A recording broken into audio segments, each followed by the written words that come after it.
In-nies għandhom dritt ikunu jafu l-verità. Se nkun qed nappella s-sentenza dwar pubblikazzjoni tar-rapport tal-inkjesta tal-Maġistrat Aaron Buġejja għax huwa obbligu tiegħi li nagħmel dan. Sostna dan il-kap tal-Oppożizzjoni Adrian Delija f'kummenti lil ġurnalisti barra l-bini tal-qorti. Dan hekk kif wara 9 xhur minn mindu infetħet il-kawża fil-Qorti Kostituzzjonali li mħallef Robert Manjon ċaħat il-pubblikazzjoni tar-rapport sħiħ tal-inkjesta Egrant.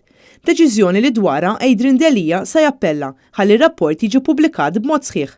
Aħna jidrilna illi insalvagwardja u innobbligu rispett ta' dak id-dritt li aħna għandna biex nkunu public watchdogs irridu nipperseveraw, allura nappellaw din is-sentenza ħalli l-pubbliku ikollu dritt tal-informazzjoni kontenut f'dan ir-rapport sħiħ ħalli mbagħad ikunu nistgħu niskrutinizzaw dak kollu hemm ritenut f'dak ir-rapport.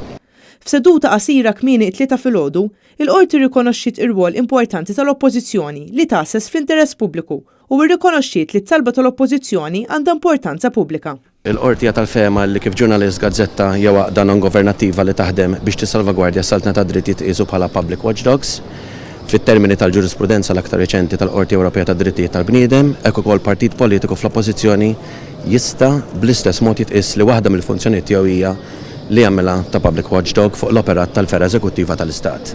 Li tfisser illi dak li qal l-Avukat Ġenerali li huma l-ġurnalisti biss illi għandhom dritt għall-informazzjoni, din il-qorti determinat mod ieħor qalet li jiena bħala kap tal-Oppożizzjoni għandu ikolli l-obbligu illi nkun watchdog ukoll fuq il-Gvern. Il-kap tal-Oppożizzjoni għamel referenza wkoll għal fatt li l-qorti ikkonkludiet li r-rapport tal-inkjesta tal-Maġistrat Buġejja jista' jkun ikkunsidrat bħala kontenut ta' importanza u ta' interess pubbliku.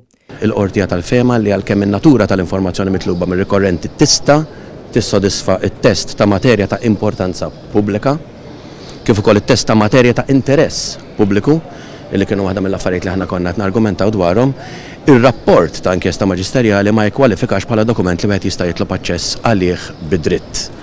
U allura l-qorti mbagħad ikkonkludiet illi ma ningħatax aċċess għal dan ir-rapport. Adrian Delija qal li se jibqa' jiġġieled sal-aħħar sabiex din l-informazzjoni tkun disponibbli għall-Oppożizzjoni, għall-ġurnalisti u għall-pubbliku kollu biex ikun jista' jiddeċidi hu dwar il-kontenut.